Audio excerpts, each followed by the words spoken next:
Alors, dans Hébreux 6, il est écrit ceci. Versets 1, 2 et 3. C'est pourquoi. Alors, dès le départ, je vous fais bien remarquer le c'est pourquoi. Quand on dit c'est pourquoi, ça veut dire que ça fait référence à tout ce qui s'est passé avant. C'est pourquoi, laissant les éléments de la parole de Christ, tendons à ce qui est parfait, sans poser de nouveau le fondement du renoncement aux œuvres mortes, de la foi en Dieu, de la doctrine des baptêmes, de l'imposition des mains, de la résurrection des morts et du jugement éternel.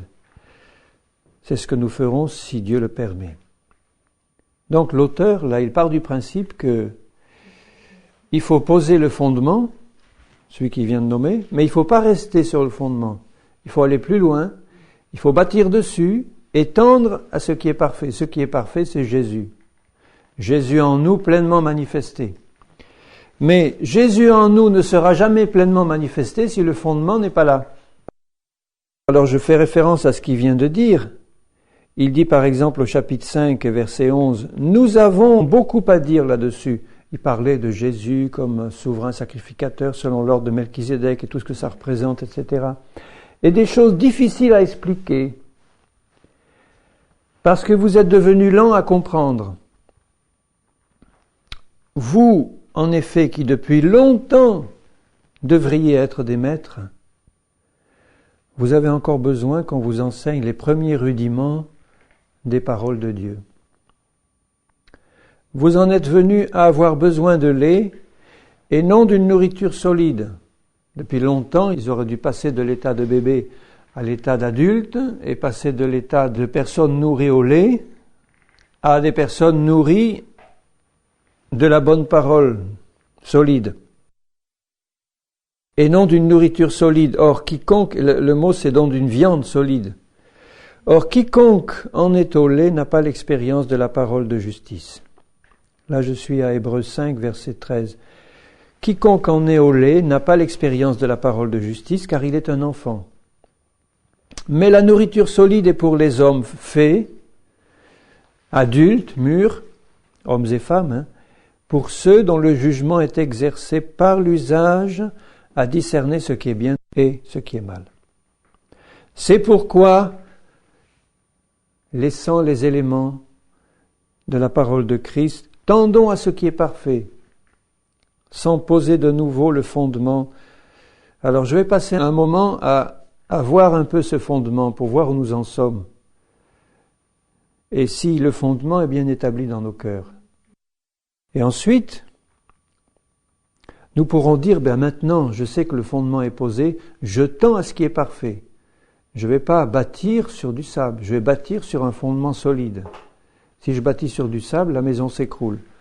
Celui qui bâtit sur du sable, c'est celui qui désobéit à la parole ou qui ne peut pas, ou par ignorance ou par incrédulité, s'appuyer sur quelque chose de solide, sur le rocher.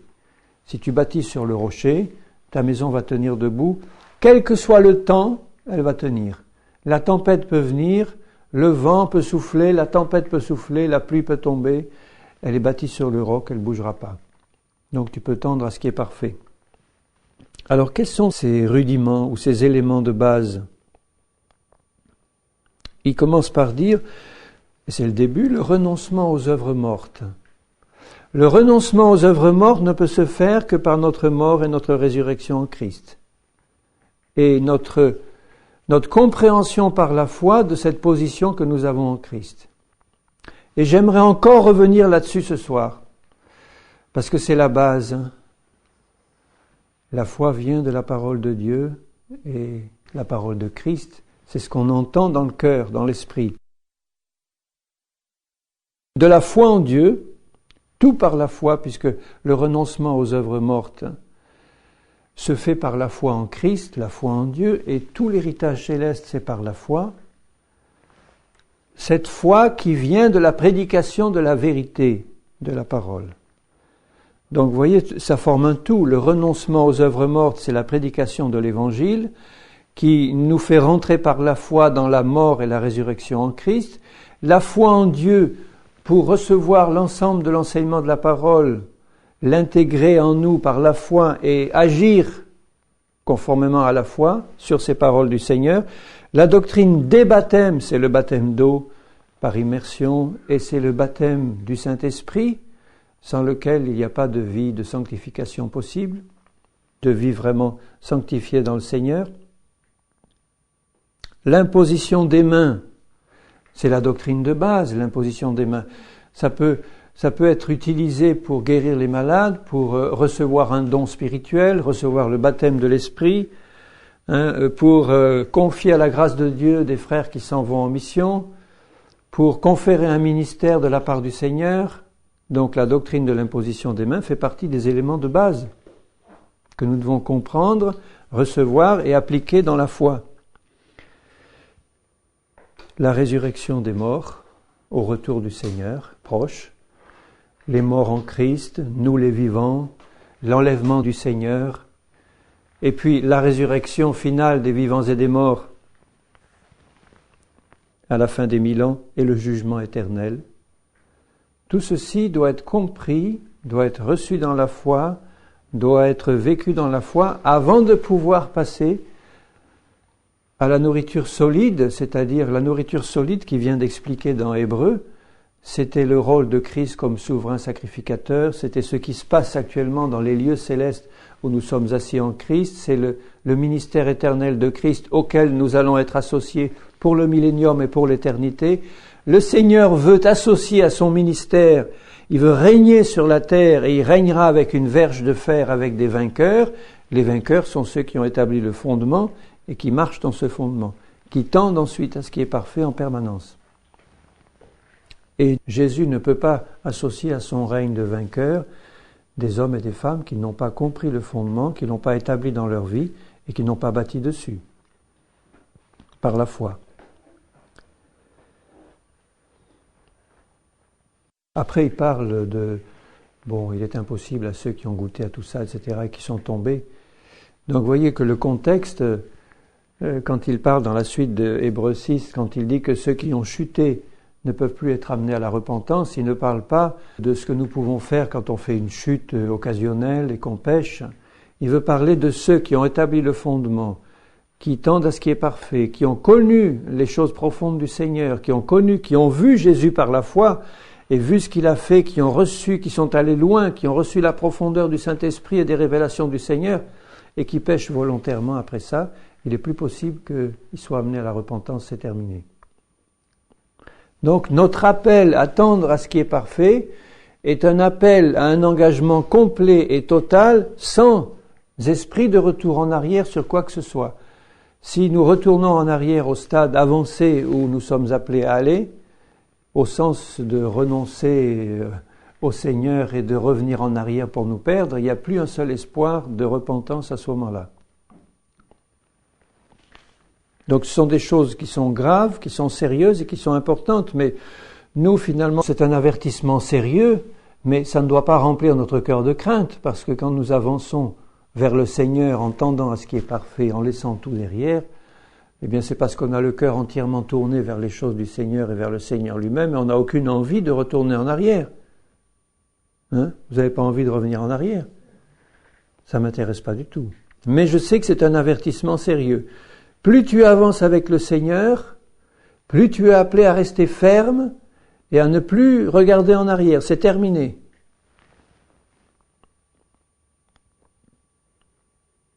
Et plus nous sommes avancés dans la perfection, plus la moindre désobéissance sera châtiée sévèrement par le Seigneur, comme dans le cas de Moïse. Il n'a pas été châtié sévèrement parce qu'il avait tué un homme avant ses 40 ans dans le désert et avant la sortie du pays d'Égypte, mais quand il a désobéi au Seigneur en frappant le rocher au lieu de lui parler, eh bien, il a été condamné à mort, physiquement, et il a été interdit d'entrer dans le pays de Canaan. Terminé. Malgré ses supplications, c'était plus possible. Donc vous voyez que le Seigneur est indulgent envers ceux qui sont au lait, et il devient de plus en plus exigeant à mesure que nous avançons, parce qu'il sait que s'il est exigeant, c'est que nous pouvons répondre à ces exigences-là. Ce n'est pas un fardeau pesant qu'il met sur nous en disant plus on va avancer, plus on va être soumis à un joug terrible. C'est pas du tout ça, c'est exactement le contraire. C'est plus on avance avec le Seigneur et plus on reçoit de lui des choses qui nous établissent en lui et qui nous établissent dans sa parole, et plus on a des responsabilités, mais plus on a des armes puissantes pour pouvoir avancer avec Jésus.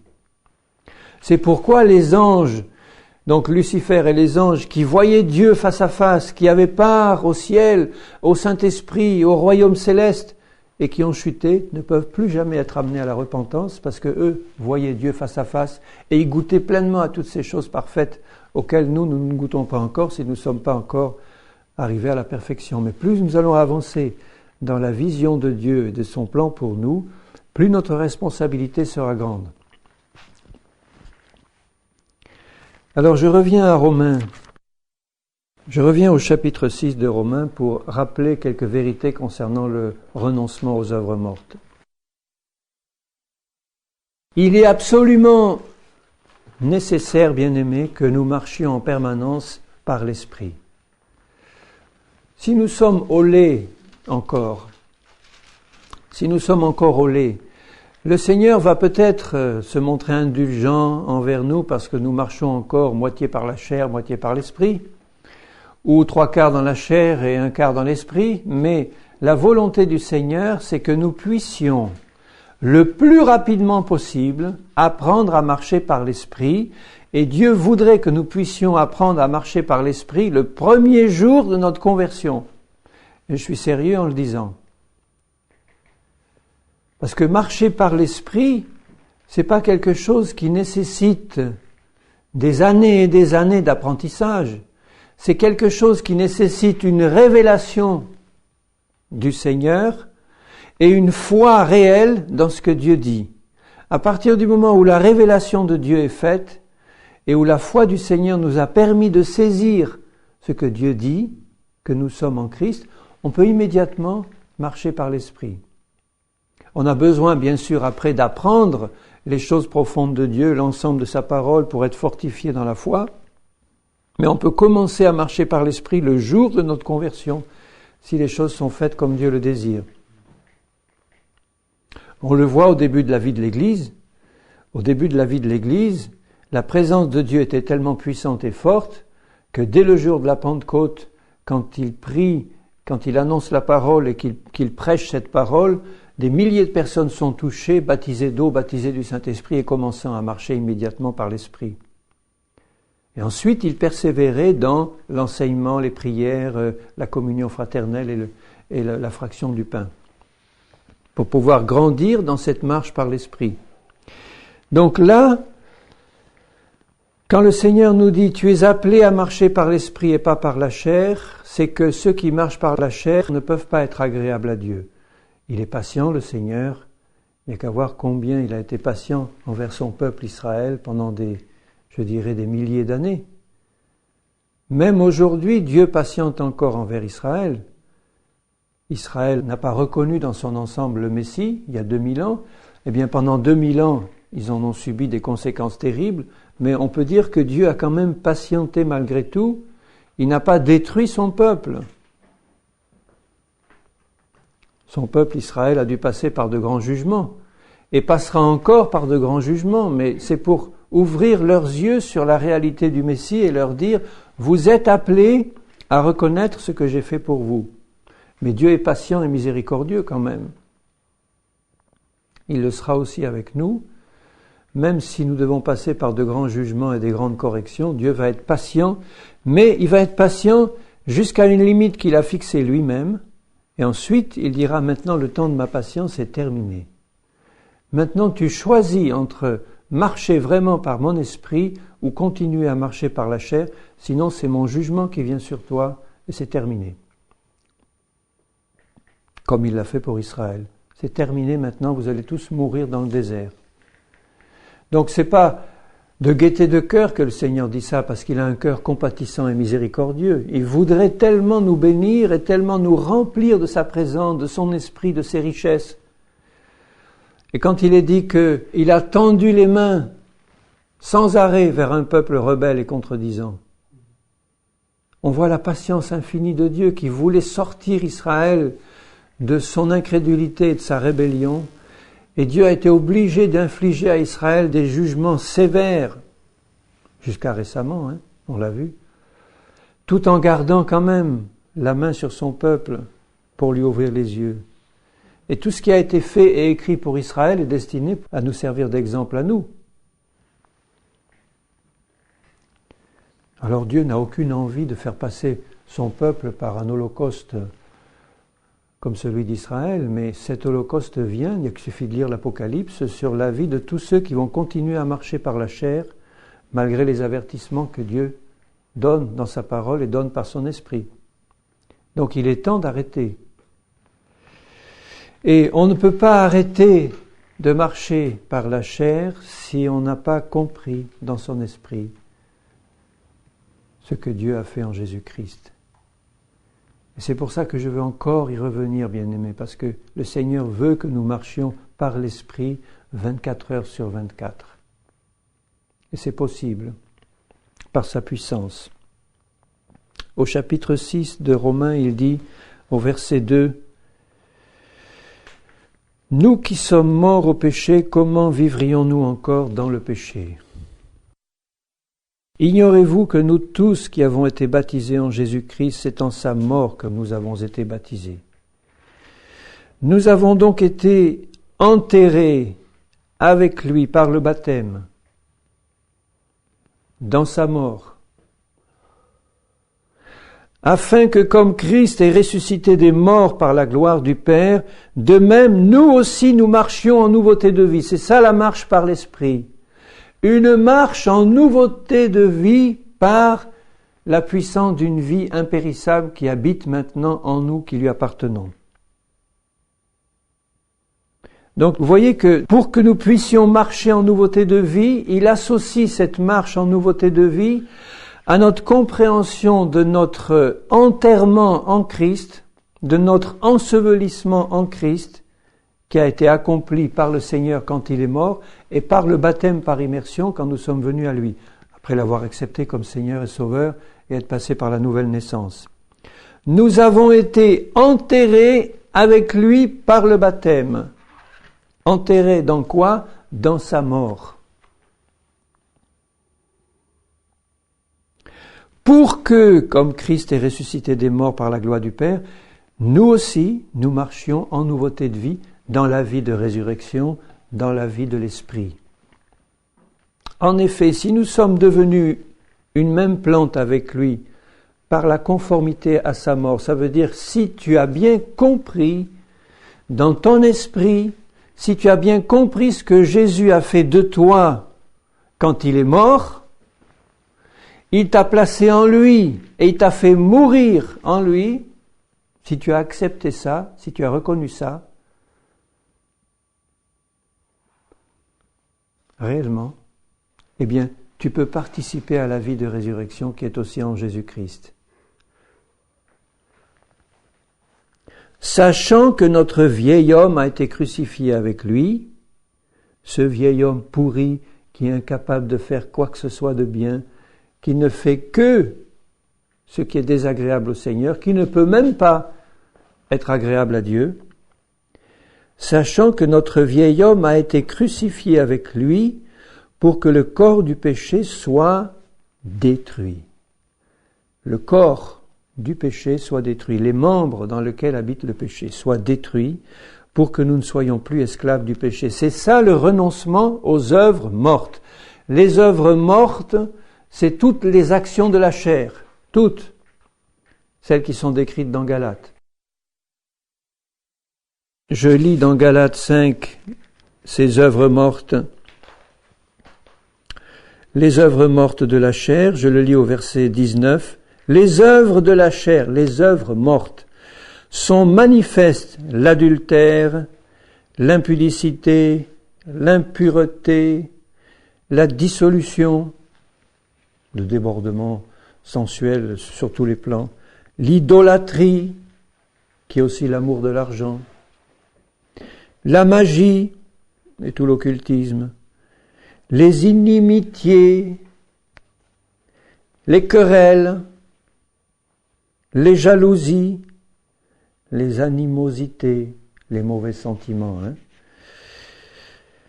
les disputes, les divisions, les sectes, l'envie, les meurtres, dans lequel il faut inclure la colère, la mauvaise colère, l'ivrognerie, les excès de table et les choses semblables. Il y en a bien d'autres encore, la liste n'est pas limitative. Je vous dis d'avance que ceux qui commettent de telles choses n'hériteront point le royaume de Dieu. C'est clair. Donc comment arrêter de commettre ces choses-là? En comprenant que la puissance qui provoquait ces choses en toi et qui habite dans tes membres, dans ta chair, cette puissance-là a été détruite à la croix par la mort de Jésus et par ta mort en lui. Cette puissance-là qui habite tes membres a été détruite. Le corps du péché a été détruit. Donc c'est pour ça qu'il insiste bien sur le fait de ne plus considérer ce corps-là comme vivant, il n'a plus d'autorité sur nous, il ne domine plus sur nous, on est entièrement libéré de l'esclavage du péché parce que ce corps a été détruit par la mort de Jésus. Et ce qui est merveilleux, c'est que, je le relisais encore ce matin là, je l'ai lu je ne sais pas combien de fois, mais ça a été comme une révélation encore nouvelle. Je dis, mais Seigneur, mais plus je pénètre par ton esprit dans ces paroles, plus un voile nouveau s'ouvre et je dis, mais j'ai pas de mots pour décrire la gloire de la révélation de la parole de Dieu quand tu prends simplement la peine de la lire avec un cœur assoiffé devant le Seigneur. Le Saint-Esprit te donne des révélations. Tu peux lire ça 100 fois tu recevras une lumière supplémentaire du Seigneur et ça va te faire du bien. Alors, au verset 7, il dit « Car celui qui est mort est libre du péché. Si nous sommes morts avec Christ, nous croyons que nous vivrons aussi avec lui, sachant que Christ ressuscité des morts ne meurt plus. » Donc celui qui habite en nous est passé à notre place à la mort, il ne peut plus mourir parce qu'il est ressuscité, et il habite en nous et il nous donne cette puissance de vie de résurrection qui habite en nous et qui est prête à nous guider dans la vie de l'esprit dont nous avons tant besoin. La mort n'a plus de pouvoir sur lui. Mets ton prénom là, la mort n'a plus de pouvoir sur moi. La mort n'a plus de pouvoir sur toi. Parce que Dieu le dit tout simplement. La mort n'a plus de pouvoir sur toi. C'est-à-dire que si la mort physique venait maintenant te prendre, elle n'a plus de pouvoir sur toi. Tu passerais dans le royaume du Père exactement comme le jour de l'enlèvement. Voilà la mort à laquelle je crois. C'est-à-dire que si la mort physique vient, eh bien tu passes instantanément, comme par un enlèvement, d'ici, là-haut, sans transition. Immédiatement tu es là-haut, dans la pleine conscience du royaume du Père. La mort n'a plus de pouvoir sur toi. Et à la venue de Jésus, tu vas retrouver un corps ressuscité. Car il est mort et c'est pour le péché qu'il est mort une fois pour toutes, il est revenu à la vie et c'est pour Dieu qu'il vit comme nous. Ainsi vous-même regardez-vous comme mort au péché et vivant pour Dieu en Jésus-Christ notre Seigneur. Et il parle ensuite de deux esclavages.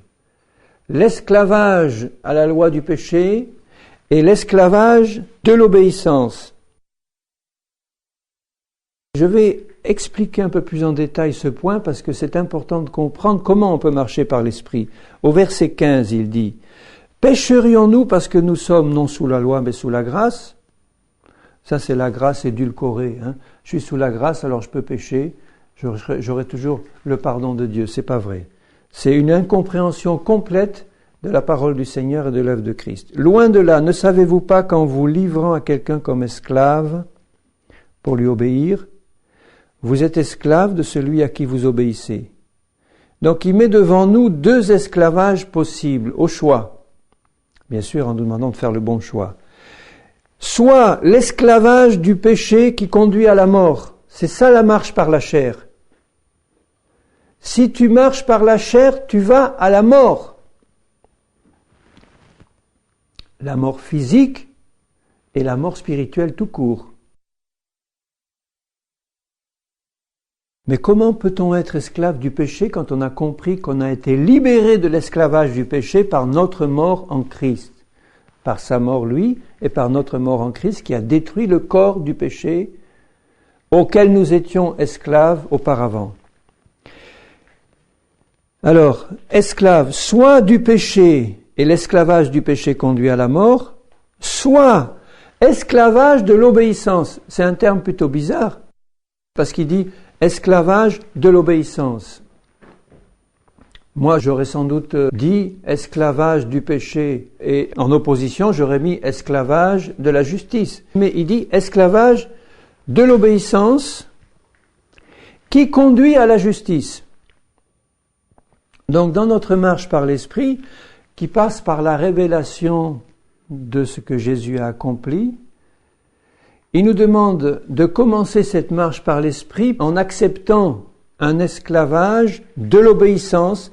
Seigneur, je suis esclave de l'obéissance parce que j'ai compris ma position en Christ et je me suis livré entièrement et livré mes membres à toi comme instrument de justice, parce que cet esclavage de l'obéissance va me conduire à la justice.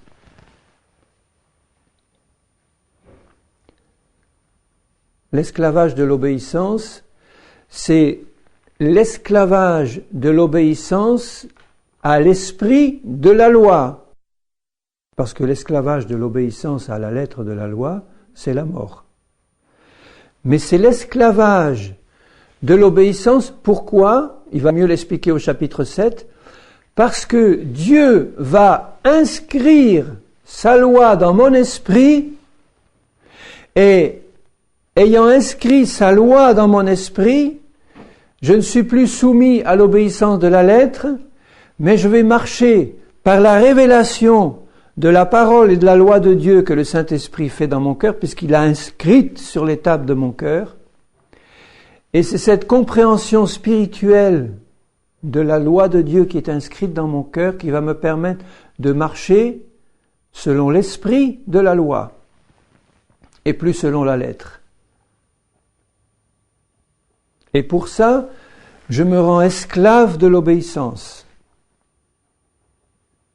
Puisque cette parole est inscrite dans mon cœur, elle est inscrite dans mon cœur, eh bien, je suis esclave de cette loi, de cet esprit qui est dans mon cœur. Doulos, ça veut dire esclave. Un esclave, c'est celui qui est pieds et poings liés entre les mains et la volonté de son maître. Et nous sommes esclaves d'amour du Seigneur. On a eu la révélation de l'œuvre de Jésus et de l'amour de Jésus pour nous. Eh bien, je me suis livré entièrement à lui de tout mon cœur parce qu'il m'a racheté par son sang. Il m'a donné un esprit nouveau. Il a inscrit sa loi dans mon esprit. Et il me demande d'obéir, d'être esclave de l'obéissance. Ce n'est que en étant esclave de l'obéissance, ça veut dire que le Saint-Esprit va m'apprendre à reconnaître cette loi qui est inscrite dans mon cœur. Chaque fois que je vais lire la Bible, il va y avoir un écho, une résonance de cette loi qui est aussi inscrite dans mon cœur par le Saint-Esprit. Ça va être une joie, une soif et une joie de lire cette parole. Pourquoi c'est une joie ? Parce que la même parole que je tiens dans mes mains, Dieu l'a inscrite par son esprit dans mon cœur, et il y a une résonance, je l'ouvre, et immédiatement le Saint-Esprit m'enseigne, la même loi, me la révèle. Elle est inscrite dans mon cœur. Il y a un accord complet entre cette loi qui est dans mon cœur et celle que je lis, qui m'est révélée par le Seigneur, qui est la même. Et le Seigneur a besoin que je sois esclave de l'obéissance.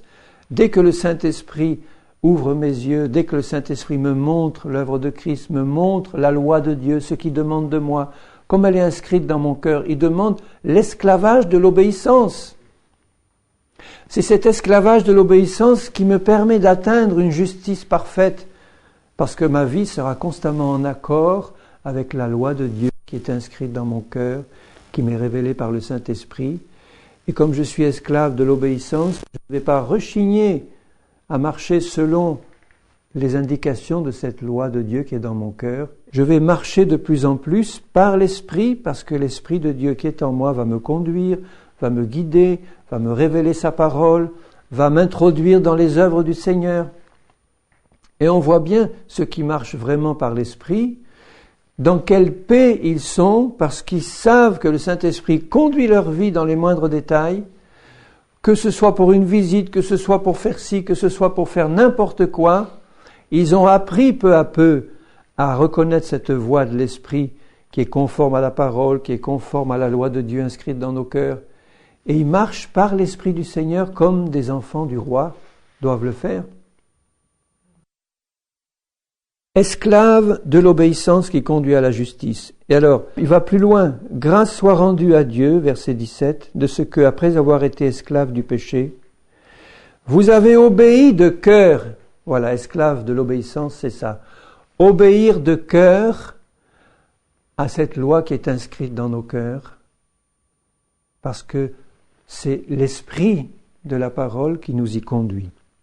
Nous sommes conduits par le vent de l'esprit. On a ouvert la voile de notre cœur et le vent de Dieu souffle dans cette voile et nous conduit dans la direction de l'esprit. C'est merveilleux comme marche. Vous avez obéi de cœur à la règle de doctrine dans laquelle vous avez été instruits. Elle est inscrite dans vos cœurs et vous obéissez. Ayant été affranchis du péché, vous êtes devenus, alors maintenant il emploie le terme esclaves de la justice. Tout à l'heure c'était esclaves de l'obéissance qui conduit à la justice. Maintenant, imagine-toi que l'obéissance soit une personnification. Et puis tu es esclave de l'obéissance. L'obéissance te conduit à la justice. Tu te tournes vers la justice et dis, maintenant je suis esclave de la justice. Parce que j'ai appris à marcher par l'obéissance et je continue. Les deux continuent à marcher avec toi. Obéissance et justice continuent. C'est quelque chose de plus qui rentre dans ta vie. Tu es esclave de l'obéissance. L'obéissance te conduit à la justice. Tu deviens esclave de la justice et, je parle à la manière des hommes, bien sûr, à cause de la faiblesse de votre chair. De même que vous avez livré vos membres comme esclaves à l'impureté et à l'iniquité pour arriver à l'iniquité, ainsi maintenant livrez vos membres comme esclaves à la justice. Tu as été esclave de l'obéissance à cette loi qui est inscrite dans ton cœur. Cette obéissance va te conduire à la justice de Dieu et tu vas devenir esclave de la justice de Dieu. Pour arriver cette fois à la sainteté. Bon, la justice de Dieu te permet d'arriver à la sainteté, à une vie entièrement sanctifiée. Car lorsque vous étiez esclave du péché, vous étiez libre à l'égard de la justice. Quels fruits portiez-vous alors? Des fruits dont vous rougissez aujourd'hui. La fin de ces choses, c'est la mort. On n'est pas destiné à la mort, bien-aimés, on est destiné à la vie éternelle par Jésus-Christ. Dès maintenant sur cette terre. La marche dans la perfection, Christ pleinement formé en nous, la révélation des fils et des filles de Dieu dans la gloire. Mais maintenant, étant affranchis du péché, parce que nous avons compris que le péché a été détruit par la mort de Jésus et nous avec notre vieille vie passée. Maintenant, étant devenus, alors esclaves de qui? Esclaves de Dieu. Voyez la progression dans cet esclavage? Esclaves de l'obéissance, esclaves de la justice, esclaves de la sainteté, esclaves de Dieu. Il y a une révélation de Dieu au travers de notre marche dans l'obéissance de cœur à l'esprit de la loi qui est inscrite dans nos cœurs. Donc sans aucun légalisme religieux qui conduit à la mort aussi bien. Alors, puisque nous sommes devenus esclaves de Dieu, vous avez pour fruit la sainteté et pour fin la vie éternelle. Le salaire du péché, c'est la mort. Le don gratuit de Dieu, c'est la vie éternelle en Jésus-Christ notre Seigneur. Et cette vie éternelle va se manifester pleinement en nous et nous apprendre à marcher par l'Esprit, c'est-à-dire devenir pleinement esclaves de Dieu 24 heures sur 24. Vous vous rendez compte ? Ce que ça représente comme gloire manifestée de Dieu dans la vie d'un homme, d'une femme sur cette terre. Quand quelqu'un devient esclave de Dieu, il est à 100% conduit par l'Esprit de Dieu du matin au soir et du soir au matin. Plus rien dans sa vie qui vienne de la chair, des désirs personnels, tout ça c'est crucifié. Il a appris à devenir esclave de Dieu et à marcher comme Jésus a marché. Jésus a marché en esclave du Père, en pleine liberté. C'est un glorieux esclavage. Et alors là, au chapitre 7, vous voyez, il va parler de la loi parce qu'il sait très bien le danger du légalisme qui peut envahir la vie d'un chrétien, surtout ceux qui sont très désireux d'avancer avec Dieu, qui veulent pas de compromis du tout, qui ont beaucoup de scrupules à marcher droit comme il faut. Ils ont un danger très grand, c'est de tomber dans le légalisme. C'est-à-dire de ne prendre que la lettre de la loi et de dire il est écrit ceci, il faut faire cela. Si tu es dans la foi, tu prends pas de médicaments. Ça, c'est le conseil qu'on donne aux autres. Ou bien, si tu es dans la foi, il faut pas que tu divorces, etc. Ce sont des paroles qui sont vraies, c'est la parole de Dieu. Mais pour que ce soit vraiment opérant dans la vie des autres, il faut qu'ils soient passés eux-mêmes par une compréhension spirituelle de la loi et un affranchissement de la loi de Dieu dans sa lettre, comme nous-mêmes. On ne peut être utile dans le royaume de Dieu que si on est complètement affranchi de tout légalisme religieux. De la lettre qui tue, qui tue, qui tue.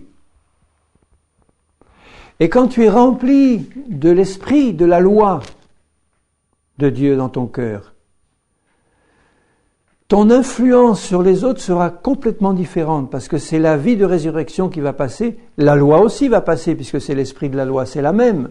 Mais elle va donner la vie au lieu de donner la mort. Alors il dit maintenant, pour comprendre comment être libéré du légalisme, il dit ceci. Ignorez-vous, frères, car je parle à des gens qui connaissent la loi, que la loi exerce son pouvoir sur l'homme aussi longtemps qu'il vit. Ainsi, une femme mariée est liée par la loi à son mari tant qu'il est vivant. Entre parenthèses, pour moi, il suffit de voir ça écrit dans la parole pour régler toute question définitivement de divorce et de remariage. C'est écrit, c'est écrit.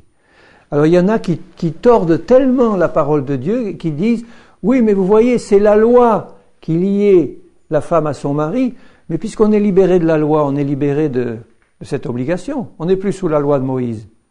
Donc on est libre maintenant de divorcer, de se remarier, on n'est plus sous la loi. » Mais c'est faire exactement l'inverse de ce que Dieu dit. Parce que si la loi de Dieu dit qu'une femme est liée à son mari tant qu'il est vivant, et si tu as reçu cette loi inscrite dans ton cœur par ta nouvelle naissance, l'esprit de la loi de Dieu te fera comprendre ça tout naturellement et tu vas marcher naturellement dans ce que la loi dit, sans discussion. Tu seras esclave de l'obéissance. Non pas parce que tu obéis à la lettre de la loi. Ah, Dieu dit que une femme est liée à son mari tant qu'il est vivant, donc il faut que j'obéisse et puis je vais prendre un carcan sur moi, un joug terrible. Et je ne vais pas pouvoir tenir parce que je vais obéir à la lettre de la loi et que, obéissant à la lettre de la loi, je vais me remettre sous le joug de la chair et comme la chair ne peut pas obéir à Dieu, je vais chuter lamentablement tôt ou tard au premier virage.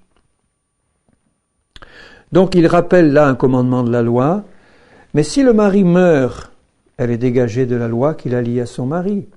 Si donc du vivant de son mari elle devient la femme d'un autre homme, elle sera appelée adultère. Et il utilise ce commandement de la loi pour montrer quelle est notre relation entre nous et Christ dans une vraie marche par l'Esprit. En l'opposant à la marche légaliste de l'obéissance au commandement de la loi. Il dit ceci, « Si le mari meurt, elle est libérée de la loi, de sorte qu'elle n'est point adultère en devenant la femme d'un autre. De même, mes frères, vous aussi vous avez été par le corps de Christ mis à mort en ce qui concerne la loi, pour que vous apparteniez à un autre, à celui qui est ressuscité des morts, afin que nous portions des fruits pour Dieu. » Il parle des fruits de l'esprit, de la marche par l'esprit. Et il montre bien que si nous sommes liés à la loi dans une relation légaliste, nous ne pourrons pas porter des fruits pour Dieu. Il compare cette relation légaliste à un mariage. Il dit, imagine-toi que toi, tu sois une femme désireuse de servir le Seigneur de tout ton cœur, et que tu sois marié à un mari qui s'appelle la loi, et qui est un mari qui connaît très bien la parole de Dieu, qui est à 100% parfait, et qui est là tout le temps en train de te montrer tout ce que tu fais de travers. C'est un mari sévère, un mari parfait, un mari irréprochable. La loi de Dieu est parfaite, elle est irréprochable. Et tu es marié à un mari sévère, parfait, qui marche toujours de manière impeccable, et toi, tu es là avec lui, et il met sévèrement le doigt sur tes imperfections. Ça arrive, ça, même dans la chair, ça arrive.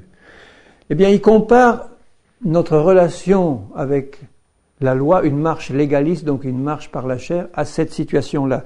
Si nous sommes esclaves de la loi de Dieu, dans ce sens que on aime la loi de Dieu, on aime la parole, on sait que Dieu nous demande d'obéir, on sait que Dieu dit de ne pas mentir, de ne pas voler, de ne pas convoiter, etc. Et on va dire, Seigneur, je veux obéir parce que tu le dis, alors je vais m'engager dans une relation légaliste avec Dieu et je vais chuter en permanence parce que je vais exciter au contraire le péché. La loi excite le péché dans mes membres. Et désirant obéir à Dieu, parce que je suis dans une relation légaliste, à la lettre de la loi, cette loi va stimuler le péché dans mes membres et va me faire chuter parce que la chair ne peut pas obéir à la loi de Dieu de manière extérieure comme cela. Donc il faut que tu sois libéré de ce mari impossible à vivre. La loi de Dieu, les commandements, la liste. Ainsi parle la justice qui vient de la loi. Tu mettras ça en pratique, et ça en pratique, et ça en pratique, et tu vas pas faire ça, et tu vas pas faire ça, et tu vas pas fumer, et tu vas mettre des jupes, et tu vas mettre un foulard, et tu vas mettre ci, tu vas pas mettre ça. Pourtant, c'est la loi de Dieu, elle est bonne, et il faut la faire. Mais tu dois être libéré du carcan de cette relation de la loi. Tu dois être libéré par la mort, quoi. Il faut qu'il y en ait un des deux qui meure. Et là, c'est pas le mari qui va mourir, c'est pas la loi qui va mourir, c'est toi qui vas mourir dans ta relation avec la loi. Tu étais marié à la loi de Dieu, eh bien, il faut qu'il y en ait un des deux qui meure. C'est pas la loi de Dieu qui va mourir, c'est toi, en Christ. C'est pour ça qu'il dit, en Christ, vous avez été mis à mort quant à la loi. Et il parlait à des gens qui connaissaient la loi depuis des siècles. Et même maintenant, la loi de Dieu peut être dans une certaine mesure inscrite dans la conscience des hommes, même ceux qui n'appartiennent pas au Seigneur. Et ça les met dans une situation très inconfortable parce qu'ils ne peuvent pas obéir. Ils entendent une voix qui leur dit « fais pas ça » et ils ne peuvent pas s'empêcher de le faire. Donc ils sont dans une relation de dépendance légaliste par rapport à une parole de Dieu, une loi de Dieu à laquelle ils ne peuvent pas obéir même s'ils sentent la nécessité de lui obéir. Il dit « il faut que ça s'arrête, ça, terminé ».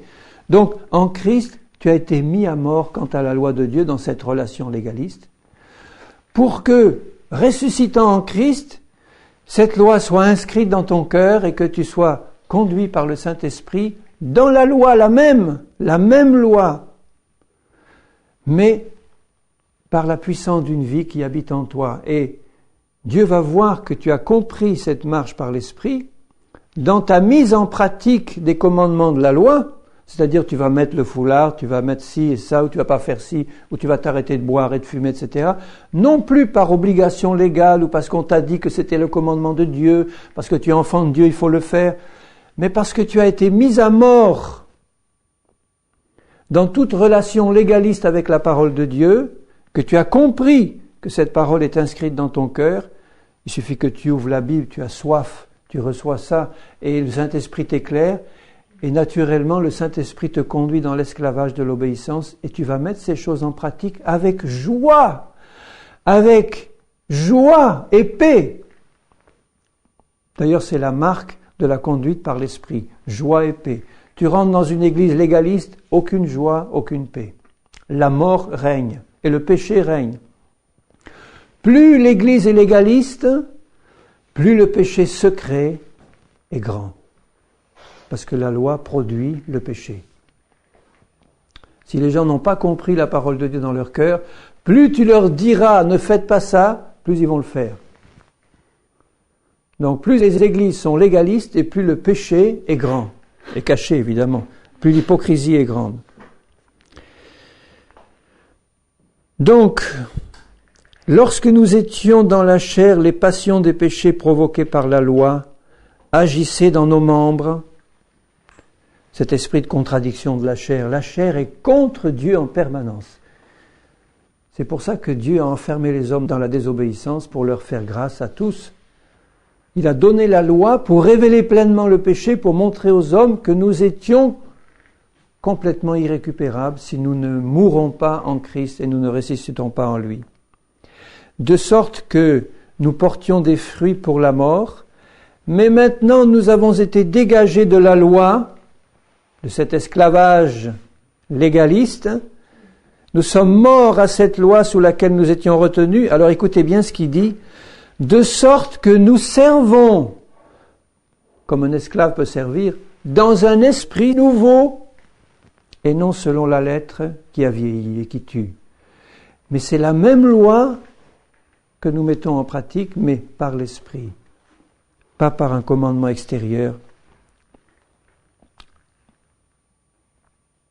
Et c'est pour ça qu'à la fin de ce chapitre 7, quand il dit, à propos de sa propre personne, « Je fais les choses que je ne voudrais pas faire et je ne fais pas celles que je voudrais », il y a des chrétiens qui prennent prétexte que c'est écrit là pour dire « Vous voyez, l'apôtre Paul lui aussi, il n'arrêtait pas de chuter et il ne pouvait pas marcher par l'esprit puisqu'il le dit lui-même. Donc, on est tous condamnés à faire pareil, puisque même le grand apôtre Paul ne s'en sortait pas. » Mais c'est une complète incompréhension de la manière dont Paul présentait les choses, puisqu'il vient de parler dans le chapitre 6 de notre mort en Christ. Ici, il parle de notre mort par rapport à la loi.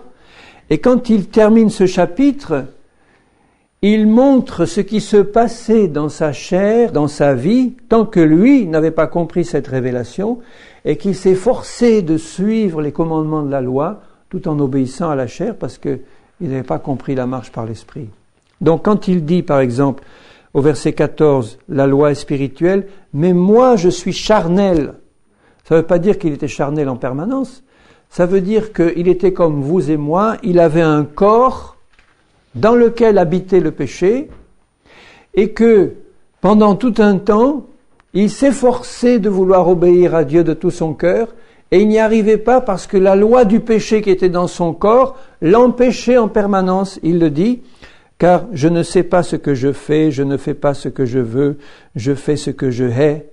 Or, si je fais ce que je ne veux pas, je reconnais que la loi est bonne. Et maintenant, ce n'est plus moi qui le fais, c'est le péché qui habite en moi. Alors il ajoute, il explique pourquoi.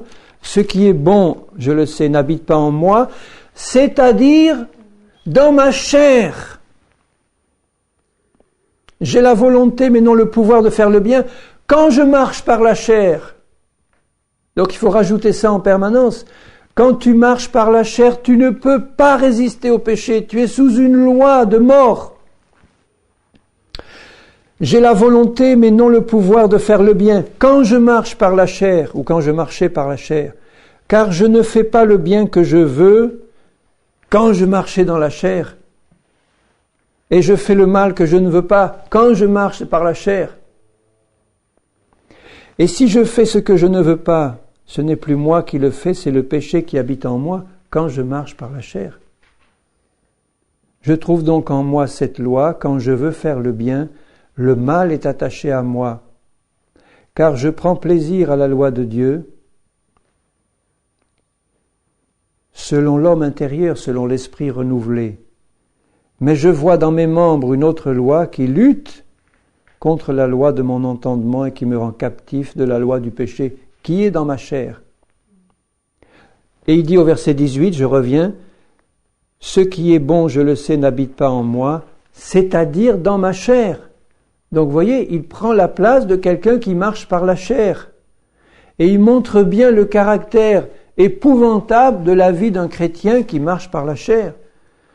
Parce que si c'est un chrétien honnête, il sait ce qu'il devrait faire et il n'y arrive pas. Il sait comment il devrait se comporter et il chute constamment. Donc il passe constamment du haut en bas, une vie en dents de scie, de la déprime à l'exaltation, et puis invoquer constamment le sang de Jésus pour être pardonné, il l'est. Mais le Seigneur veut que tu dépasses ce stade-là pour entrer dans une pleine marche par l'Esprit en permanence. Et c'est pour ça qu'il dit « Misérable que je suis, qui me délivrera de ce corps de mort ?» Mais c'est fait déjà. Tu vois, c'est le cri de quelqu'un qui n'avait pas encore compris la révélation de sa mort en Christ, qui vient d'expliquer largement au chapitre 6, et lui, il marchait par l'Esprit. Donc il se met à la place de ce chrétien charnel qui crie à Dieu en disant « Seigneur, j'en peux plus !» Grâce soit rendue à Dieu par Jésus-Christ, notre Seigneur. Il n'y a donc maintenant aucune condamnation pour ceux qui sont en Jésus-Christ, qui marchent non selon la chair, mais selon l'Esprit. Si tu marches selon la chair, tu es en permanence sous un esprit de condamnation. Parce que tu sais ce qu'il faudrait faire et tu ne le fais pas.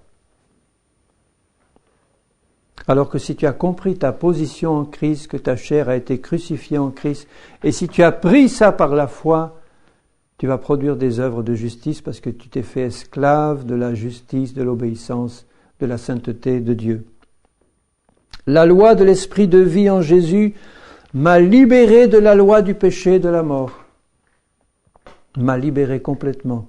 La foi vient de ce que l'on entend vient de la parole de Dieu. Donc je peux vous dire, parce que Dieu le dit, la loi de l'esprit de vie t'a libéré de la loi du péché et de la mort qui est dans tes membres. C'est terminé, tu as été libéré. Et pour cela, il fallait que Christ vienne dans une chair semblable à la nôtre. Et vous pouvez comprendre pourquoi Satan et tous ses démons résistent de toute leur force à cette réalité de Christ venu en chair. Tout esprit qui confesse Jésus-Christ venu en chair est de Dieu. Tout esprit qui ne confesse pas Jésus venu en chair est de Satan. Pourquoi ? Il fallait que Jésus vienne dans une chair semblable à la nôtre, parce que le péché habite dans la chair, mais ça ne pouvait pas être une chair exactement comme la nôtre, sinon il serait né lui aussi dans une chair de péché, et il n'aurait pas pu résister au péché. Si la chair de Jésus avait été une chair exactement comme la nôtre, s'il avait hérité du péché d'Adam et d'Ève dans sa chair, comme certains le prétendent à tort, il serait né dans une chair exactement comme la nôtre, il aurait été soumis à la du péché et de la mort, et il n'aurait pas pu nous sauver, ni se sauver lui-même, parce qu'il n'aurait pas pu résister à la loi du péché qui aurait été dans sa chair. Donc Jésus est venu dans une chair semblable à la nôtre, mais sans péché. Il n'y avait pas dans la chair de Jésus de loi de mort et de péché. Pourquoi ? Parce que il fallait qu'il porte dans sa chair la mort qui devait nous revenir à cause de notre marche dans la chair qui conduit à la mort. Donc Jésus est venu dans une chair semblable à la nôtre, sans jamais pécher, donc il ne pouvait pas subir normalement la condamnation de la mort dans sa chair, dans sa mort physique, dans sa chair, mais par substitution, il a pris sur lui, dans sa chair, dans son corps, la mort, parce que en mourant dans son corps, il nous a pris avec lui dans sa mort pour que notre propre chair, qui méritait la mort, soit détruite. Quand la chair de Jésus a été détruite, notre propre chair de péché, elle, a été détruite. Sa chair, qui n'avait aucune trace de péché, ni loi de péché et de mort dans sa chair, a dû subir à notre place la condamnation de la mort qui nous revenait. Et nous pouvons comprendre, est-ce que vous comprenez pourquoi la marche dans la chair conduit à la mort ? La marche dans la chair conduit à la mort parce que c'est un rejet ou une incompréhension ou une incrédulité par rapport à cette révélation de la mort de Jésus dans sa chair et de notre mort, de la mort de notre chair, de notre être entier qui est mort, la vieille homme, quand Jésus est mort. Il fallait qu'il vienne en chair pour ça. Il fallait que sa chair, dans une chair semblable à la nôtre, connaisse la mort à notre place pour que nous puissions être délivrés de cette loi du péché et de la mort qui habite dans notre chair. Et nous en sommes délivrés. Christ est mort pour nous pour que nous soyons entièrement libérés de la loi du péché et de la mort et que nous n'ayons plus aucune excuse de marcher par la chair. Si tu marches encore, si je marche encore dans la chair, c'est soit que je n'ai pas compris, soit que je refuse d'accepter, ce qui est encore plus grave. Si j'ai pas compris, c'est un appel pressant du Seigneur à m'approcher de lui pour que je reçoive une fois pour toutes la révélation de ma mort en lui et de la mort de ma chair et du corps du péché en lui. Un chrétien qui n'a pas reçu cette révélation dès le premier jour de sa conversion est un chrétien dangereux pour Dieu et pour les autres. Et le Seigneur veut immédiatement qu'il reçoive cette révélation de la mort de Jésus-Christ en chair, mais de sa mort à lui en Christ, pour qu'il puisse recevoir par la foi la révélation de la destruction de son corps de péché et de cette loi de péché qui le faisait constamment tomber dans le péché, et qu'il puisse marcher par l'Esprit comme Jésus a marché. La loi de l'Esprit de vie en Christ m'a affranchi de la loi du péché et de la mort. Car chose impossible à la loi, parce que la chair la rendait sans force. Si je marche de manière légaliste, je suis sûr que je ne peux pas marcher conformément à la parole de Dieu, parce que la chair va rendre la loi sans force. Inutile. Dieu a condamné le péché dans la chair de Jésus, en envoyant à cause du péché son propre Fils dans une chair semblable à celle du péché, mais pas une chair de péché comme la nôtre, afin que la justice de la loi soit accomplie en nous. C'est formidable cette révélation, écoutez bien, je relis ça. Afin que la justice de la loi soit accomplie en nous qui marchons, non selon la chair, mais selon l'esprit. La justice de la loi, on essayait d'atteindre la justice de la loi par une marche, une obéissance légaliste, suivre des commandements. C'est terrible des chrétiens qui essaient de suivre des commandements alors qu'ils n'ont pas compris leur mort en Christ et leur résurrection en Christ. Ça fait des églises hypocrites, ça fait des chrétiens hypocrites, ça fait des chrétiens de façade qui sont malheureux comme des pierres parce qu'ils savent ce qu'ils devraient faire et ils ne le font pas et ils le cachent. Alors qu'il y a une telle liberté d'enfants de Dieu dans la compréhension spirituelle de l'œuvre de Christ et dans notre marche par la foi dans cette œuvre-là, une libération de l'esclavage du péché. Nous qui marchons selon l'Esprit, eh bien, nous marchons en accomplissant la justice de la loi qu'il nous était auparavant impossible de manifester quand nous marchions par la chair, à plus forte raison quand on n'était pas né de nouveau, mais là je ne parle même pas de ce cas-là, mais quand nous marchions par la chair, nous ne pouvions pas manifester la justice de Dieu parce que nous obéissions à la lettre. L'affection, dit au verset 6, l'affection de la chair, c'est la mort, l'affection de l'esprit, c'est la vie et la paix. L'affection de la chair, ça veut dire penser aux choses charnelles, s'y intéresser, rechercher ces choses. Si tu les recherches encore, ou si je les recherche encore, c'est que j'ai pas compris ma mort en Christ. J'ai pas encore reçu cette révélation. Et là, je vais à la mort. Ceux qui vivent selon la chair ne sauraient plaire à Dieu. Alors il ajoute maintenant pour les autres, vous ne vivez pas selon la chair mais selon l'esprit si l'esprit de Dieu habite en vous. Ça ne veut pas dire que si l'esprit de Dieu habite en nous, on ne peut plus marcher par la chair, si on livre nos membres à l'iniquité. Ça veut dire que simplement, si l'esprit de Dieu habite en vous, vous devez marcher par l'esprit. Ça doit couler de source, marcher par l'Esprit, parce que l'Esprit de Dieu habite en nous. Et si quelqu'un n'a pas l'Esprit de Christ, il ne lui appartient même pas. Mais nous qui avons l'Esprit de Christ, nous pouvons encore soit marcher par la chair, soit marcher par l'Esprit. Et la volonté de Dieu, c'est qu'on comprenne notre place en Christ et qu'on prenne vraiment une marche par l'Esprit comme Dieu le veut. Et si Christ est en vous, le corps, il est vrai, est mort à cause du péché, mais l'esprit est vie à cause de la justice, et si l'esprit de celui qui a ressuscité Christ d'entre les morts habite en vous, celui qui a ressuscité Christ d'entre les morts rendra aussi la vie à vos corps mortels par son esprit qui habite en vous.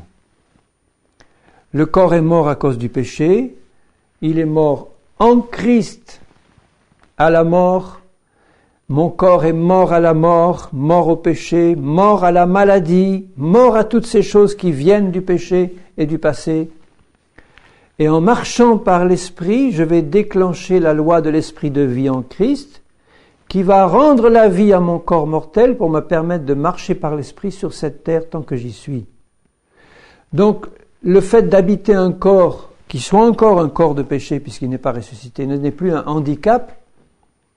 Si j'ai compris qu'il est mort en Christ et que je ne suis plus esclave de cette loi de péché qui est dans ma chair, parce qu'il a été détruit en Christ, ce corps de péché, et l'Esprit de Christ qui habite maintenant en moi rend la vie à mon corps mortel, donc je marche vraiment comme un ressuscité, vivant. Comme si vraiment j'étais sorti du tombeau après une mort physique réelle.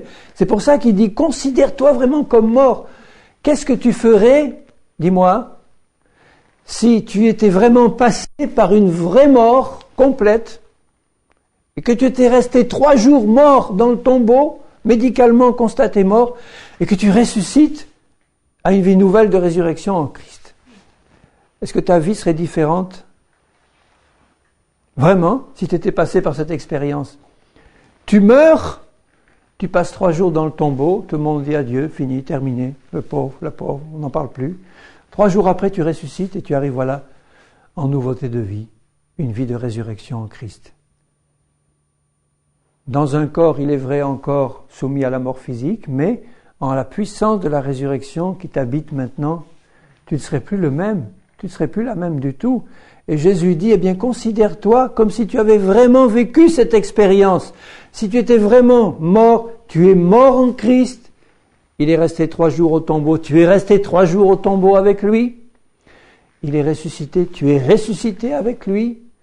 Tu n'es plus soumis à la vieille vie d'avant ta mort, puisque Christ ressuscité ne meurt plus, il habite en toi. Mais c'est formidable de dire, mais Seigneur, en toi, mais je suis vraiment mort. Mais c'est vrai, j'y suis. J'ai passé 3 jours dans le tombeau en Christ, vous saviez ça? Eh bien, tu y as passé aussi 3 jours en Christ. Et puis tu es ressorti du tombeau. Et maintenant, si tu habites un corps qui est encore un corps de mort, tu es destiné à la résurrection de ce corps. C'est un cadeau que Dieu va te faire bientôt à son retour. Mais dès maintenant, la vie de résurrection de Christ habite en toi, et tu n'es plus esclave de la vieille vie que tu vivais avant, soumis à cette loi du péché et de la mort, esclave de la loi de Dieu, esclave du péché. Tout ça c'est mort, détruit en Christ, et tu vis maintenant dans une vie nouvelle.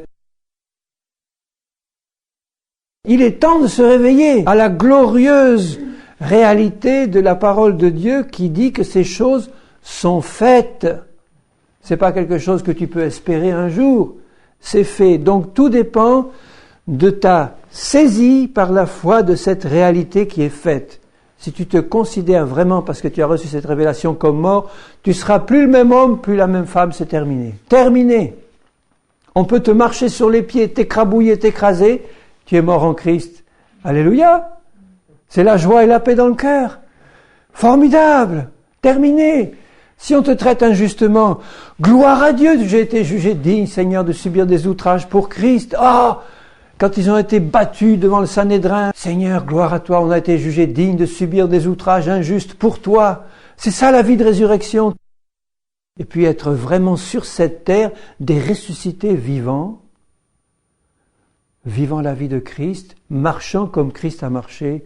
Il ne peut plus être soumis à la loi de la mort, il est ressuscité.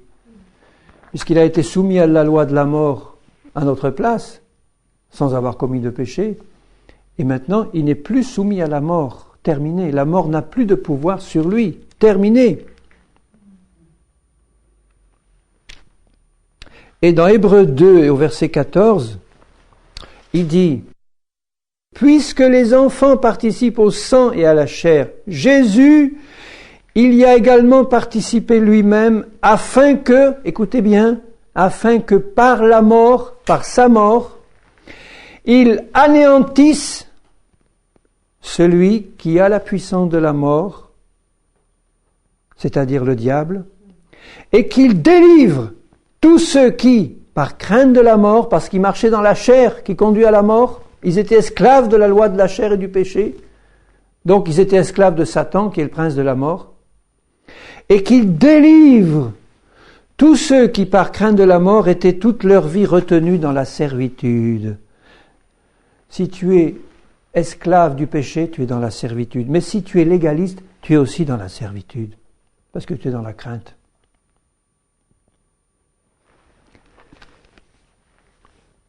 Car assurément, ce n'est pas à des anges qu'il vient en aide, c'est à la postérité d'Abraham.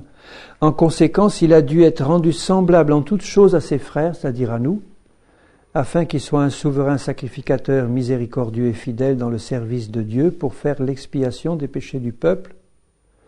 Car, ayant été tenté lui-même dans ce qu'il a souffert, il peut secourir tous ceux qui sont tentés, mais qui ne chutent pas quand ils marchent par l'Esprit. Secours-moi, Seigneur, parce que je suis tenté, ou ne me laisse pas rentrer en tentation, mais si je marche par l'Esprit les yeux sur toi, je ne peux pas tomber dans le trou que le diable met devant moi.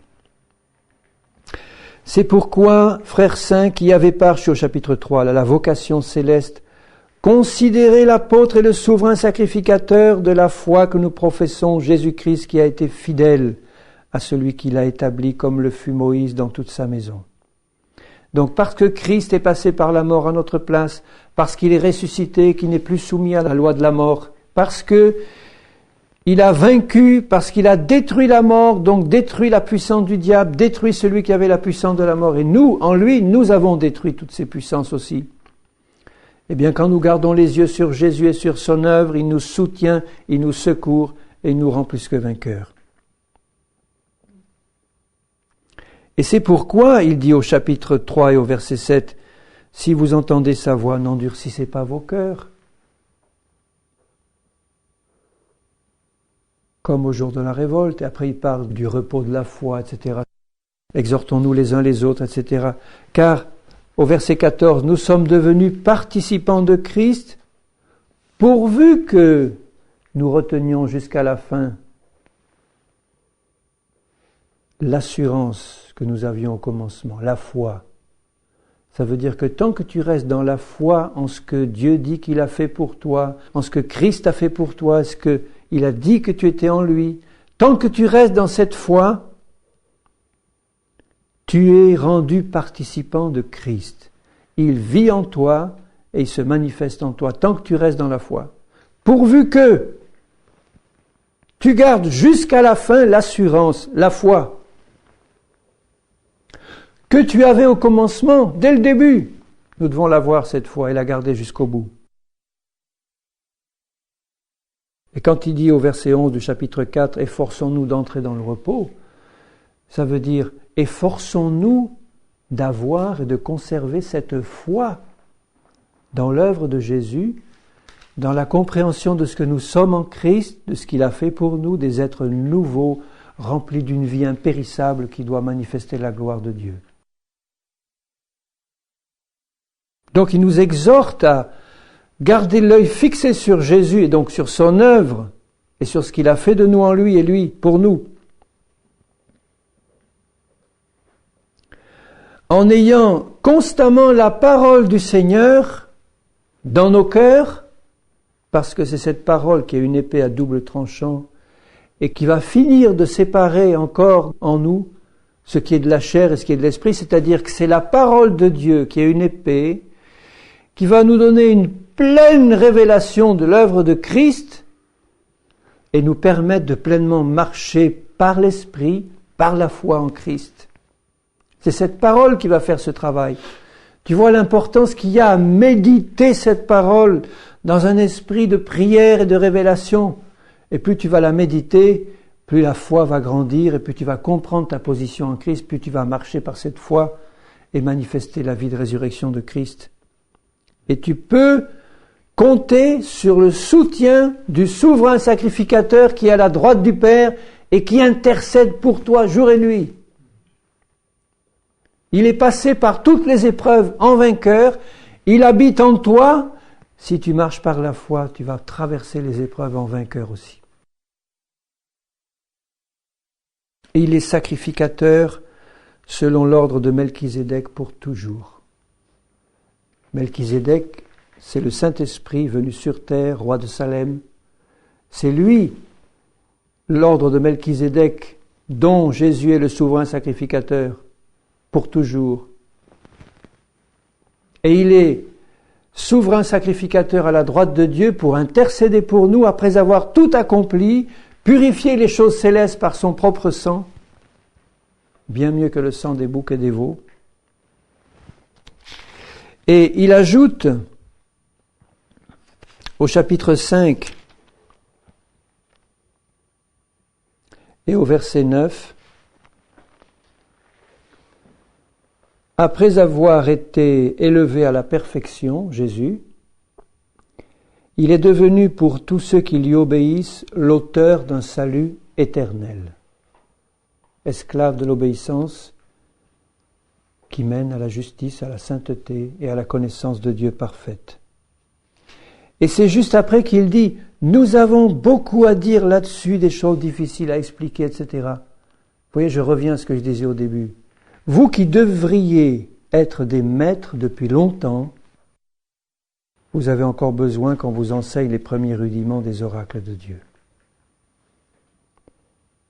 Et quand on lit la suite et la fin de l'Épître aux Hébreux, eh bien manifestement, il quitte les rudiments pour donner de la nourriture solide. C'est pour ça que je suis revenu sur ce rappel du renoncement aux œuvres mortes par la foi en la mort et à la résurrection de Jésus et notre participation à la mort et à la résurrection en Christ, pour que les œuvres mortes, on n'en entende plus parler dans nos vies. J'y ai renoncé parce que j'ai compris que ma chair a été mise à mort en Christ.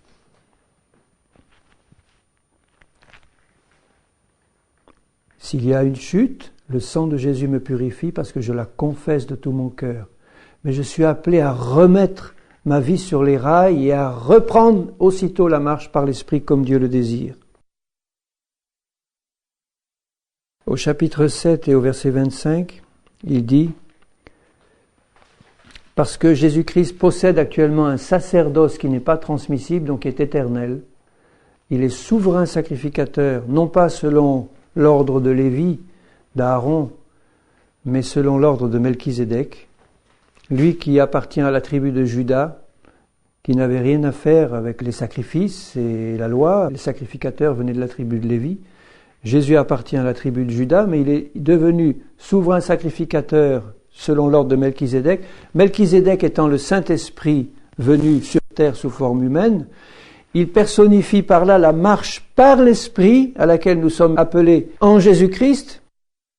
Et selon cet ordre-là, qui est maintenant éternel, Jésus-Christ a un sacerdoce qui n'est plus transmissible, et il est à la droite du Père intercédant pour nous, et il dit, c'est aussi pour cela qu'il peut sauver parfaitement, c'est formidable ce mot, sauver parfaitement. Sauver parfaitement, ça veut dire qu'il peut te prendre et t'apprendre à marcher dans une perfection totale de la marche par l'Esprit comme Christ a marché. Il peut sauver parfaitement ceux qui s'approchent de Dieu par lui, étant toujours vivants pour intercéder en leur faveur. Si tu le crois, ça, si tu crois que Jésus, souverain sacrificateur, est venu devant le Père avec son propre sang, qui a une puissance infiniment plus grande que celui d'Abel ou que celui des veaux et des boucs de l'ancienne alliance. Voici la nouvelle alliance en mon sang. Il est là maintenant, il intercède pour nous, pour que tout ce qu'il a fait s'accomplisse dans nos vies, pour que nous puissions comprendre tout ce qu'il a fait, pour que nous puissions recevoir cet héritage céleste, que nous puissions marcher dans la perfection, ici-bas. Alors voyez pourquoi Dieu peut exercer des jugements terribles sur les chrétiens qui continuent à marcher dans la chair après avoir été avertis, parce qu'un chrétien qui continue à marcher par la chair, c'est un chrétien qui n'a pas reçu la révélation de Christ ou qui ne veut pas marcher dans cette révélation qu'il a reçue, parce que Dieu nous rend responsables maintenant d'une marche par l'Esprit complète et réelle. Il nous a donné un souverain sacrificateur pour nous aider, il intercède pour nous. Les prières de Jésus sont efficaces, mais les prières de Jésus ont besoin aussi de notre participation et de notre foi. Si j'intercède pour quelqu'un, le Saint-Esprit va travailler dans la vie de ce quelqu'un pour qu'il ouvre son cœur au Seigneur. Mais s'il n'ouvre pas son cœur au Seigneur, Il nous a laissé libre, le Seigneur. Mon intercession va simplement permettre au Saint-Esprit de travailler son cœur pour que la parole de Dieu le touche et qu'il comprenne. À partir de là, il dit, bon, qu'est-ce que je fais? J'accepte ou je refuse?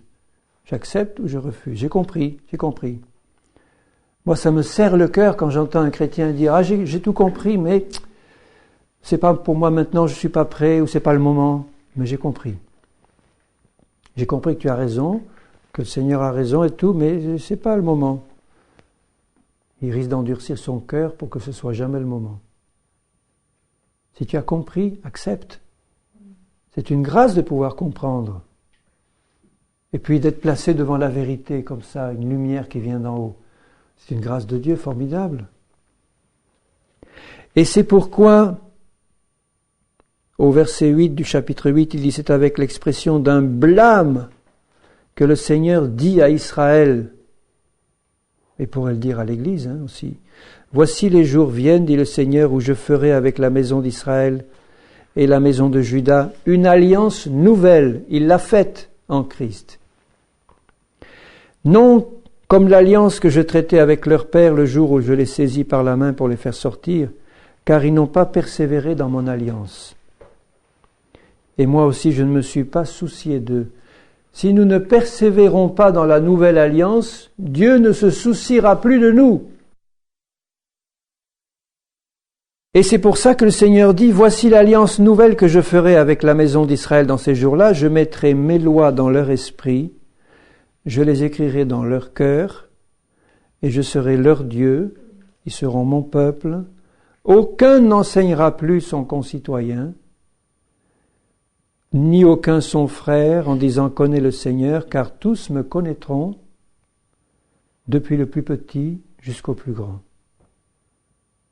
Parce que je pardonnerai leurs iniquités, que je ne me souviendrai plus de leurs péchés. Donc cette nouvelle alliance est à nous. Elle est fondée sur le sang éternel de Jésus. Il a tout accompli pour nous. Il a détruit la chair avec ses convoitises impies et ses choses mauvaises. Il nous encourage encore ce soir même à dire « Fais confiance à celui qui a tout accompli pour toi, qui intercède. Il va t'amener à la perfection. Il a amené pour toujours à la perfection ceux qui sont sauvés. » C'est déjà fait pour lui et par lui. C'est déjà fait. Donc si tu lui fais confiance, si tu t'approches de lui avec un cœur sincère, comme il le dit, dans la plénitude de la foi, un cœur sincère, purifié, le corps lavé d'une eau pure, dans la plénitude d'une conscience purifiée par son sang, tu t'approches de lui tel que tu es en disant « Seigneur, je veux apprendre de toi qui es mon maître à marcher par l'Esprit. Tu vas me révéler ce qu'il me faut, je vais rester devant toi, à te demander de faire ce travail dans mon cœur, mais j'ai une confiance inébranlable dans ta capacité d'amener cette chose à la perfection dans ma vie. Une pleine révélation, et puis ensuite une pleine marche dans ton esprit, comme toi tu as marché. Est-ce que vous avez cette confiance dans le Seigneur qu'il est capable de faire ça pour vous? Quel que soit ton état actuel, quel que soit ton découragement éventuel, ou tes essais passés, tes chutes passées, Dieu est capable d'amener toutes choses à la perfection en Christ et il le fera dans ton cœur pourvu que tu crois. Dieu ne se souvient plus de nos péchés quand nous les avons confessés. C'est terminé. Seigneur, je me considère vraiment, parce que tu le dis, comme mort à ma vie passée et à ses conséquences de maladie, de ténèbres, d'infirmité, de mort. Et je me considère vraiment, comme tu le dis, parce que tu me l'as montré par ton esprit, comme vivant pour toi en Christ. Je te bénis pour l'œuvre de Christ.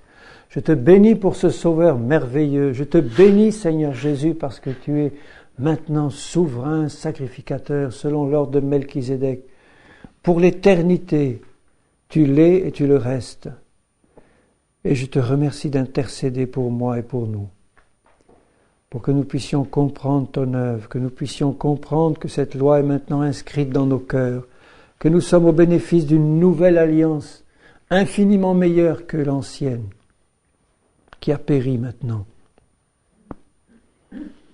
alliance qui est scellée dans ton sang précieux, Seigneur Jésus. Tu veux nous apprendre à marcher par ton esprit. Seigneur, ma prière, c'est que tu nous apprennes tous à marcher pleinement par ton esprit. Que dès ce soir, Seigneur, tu nous renouvelles dans la foi, dans ton amour, dans la reconnaissance de ton œuvre.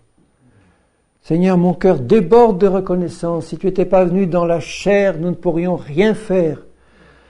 Sinon gémir dans l'esclavage de la loi du péché. Tu nous en as libérés pour que nous puissions marcher par ton esprit, en nouveauté de vie, en permanence, esclaves de Dieu, dans ta perfection, Seigneur. Accomplis parfaitement ton œuvre. Je t'en remercie de tout mon cœur. Tu l'as dit, tu le feras. Béni soit ton nom, Seigneur. Merci parce que tu nous permets de renoncer aux œuvres mortes. Merci, Père. Sois loué. Sois béni pour ton œuvre en Christ. Amen, amen.